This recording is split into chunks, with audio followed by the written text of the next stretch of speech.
ഇത് ഭയങ്കര ടേസ്റ്റാണ്. എനിക്ക് ഒത്തിരി ഇഷ്ടപ്പെട്ടെ. പുറത്ത് മഴയൊക്കെ ഉള്ള സമയത്ത് നമുക്ക് ഇതുപോലെ ഒരു ചൂട് ബീഫ് റോസ്റ്റും ചൂട് ചപ്പാത്തിക്കൊപ്പവും ചോറിനൊപ്പമൊക്കെ കഴിക്കാൻ പറ്റിയ നല്ല എരിവോട് കൂടി ഈ ബീഫ് റോസ്റ്റ് ആരാ ഇഷ്ടപ്പെടാത്തതല്ലേ? അപ്പോൾ നമുക്കിത് എങ്ങനെയാണ് തയ്യാറാക്കാമെന്ന് നോക്കാം. വളരെ സിമ്പിളായിട്ടാണ് തയ്യാറാക്കിയിരിക്കുന്നത്.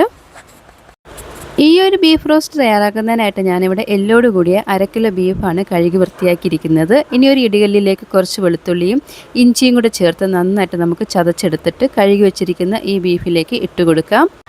20ഓളം ചെറിയ ഉള്ളി ചെറുതായിട്ട് കട്ട് ചെയ്തത് ഇട്ട് കൊടുക്കാം. 1/2 ടേബിൾ സ്പൂൺ പെരിഞ്ചീരകം, ഇതിനാവശ്യമായിട്ടുള്ള ഉപ്പിട്ട് കൊടുക്കാം. എന്നിട്ട് എരിവില്ലാത്ത 1 സ്പൂൺ മുളക് പൊടിയും 2 ടേബിൾ സ്പൂൺ മല്ലിപ്പൊടിയും 1/4 ടീസ്പൂൺ മഞ്ഞൾപ്പൊടിയും ഗരം മസാലയും കൂടെ ചേർത്ത് കൈ വെച്ച് നമുക്ക് നന്നായിട്ട് നമുക്കിതൊന്ന് തിരുമ്മി യോജിപ്പിക്കാം.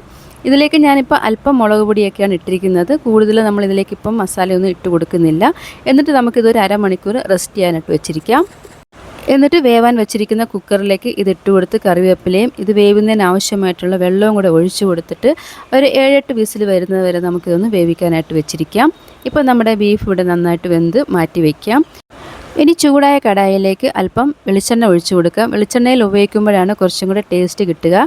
ഇനി ഇതിലേക്ക് ചേർത്ത് കൊടുക്കുന്നത് 1/2 ടേബിൾ സ്പൂൺ കുരുമുളകും 1/2 ടേബിൾ സ്പൂൺ പെരിഞ്ചീരകവും വറ്റൽമുളകും കറിവേപ്പിലയും അല്പം തേങ്ങാ കഷ്ണങ്ങളും ചേർത്ത് കൊടുത്ത് നല്ലതുപോലെ ഒന്ന് മൂപ്പിച്ചതിന് ശേഷം ഇനി ഇതിലേക്ക് നമ്മൾ നേരത്തെ ചതച്ചതിൻ്റെ ബാക്കി വെളുത്തുള്ളി ഇഞ്ചിയും കൂടെ ചേർത്ത് കൊടുത്തിട്ട് ഒരു സവാള നീളത്തിലരിഞ്ഞതും 2 പച്ചമുളകും കൂടെ ഇട്ട് നന്നായിട്ട് നമുക്കിതൊന്ന് വഴറ്റി കൊടുക്കാം.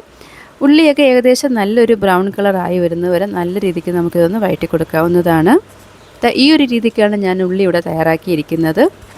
നേരത്തെ നമ്മൾ പകുതി മസാലയൊക്കെ ആയിരുന്നു ആ ബീഫിൽ മാരിനേറ്റ് ചെയ്യാൻ വേണ്ടി ചേർത്ത് കൊടുത്തത്. അതിൻ്റെ ബാക്കി മസാല വീണ്ടും നമുക്ക് ഇതിലിട്ട് കൊടുക്കാം.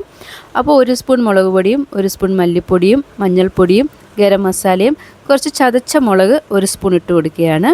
അപ്പോൾ നിങ്ങൾ വിചാരിക്കും ഭയങ്കര എരിവായി പോകത്തില്ലെന്ന്. അത്ര വലിയ എരിവൊന്നുമില്ല. നമ്മൾ എരിവില്ലാത്ത കാശ്മീരി മുളക് പൊടിയാണ് നേരത്തെ ഇട്ട് കൊടുത്തത്. അപ്പോൾ ഈ ഒരു രീതിക്ക് മസാലയെല്ലാം നല്ലതുപോലെ മൂത്തതിന് ശേഷം നമ്മൾ വേവിച്ച് വെച്ചിരിക്കുന്നതായ ബീഫ് കഷ്ണങ്ങൾ ഇട്ട് കൊടുക്കാം. ഇനി അല്പം ഉപ്പും കൂടെ ചേർത്ത് കൊടുത്ത് നന്നായിട്ട് നമുക്കിതൊന്ന് ഇളക്കി കൊടുത്തുകൊണ്ടിരിക്കാം. ഇനി ഇത് അടച്ചു വെച്ചൊന്നും വേവിക്കേണ്ട ആവശ്യമില്ല. ഓൾറെഡി നമ്മുടെ ബീഫൊക്കെ വെന്തിട്ടുണ്ട്, മസാലയൊക്കെ നല്ലതുപോലെ മൂത്തിട്ടുണ്ട്.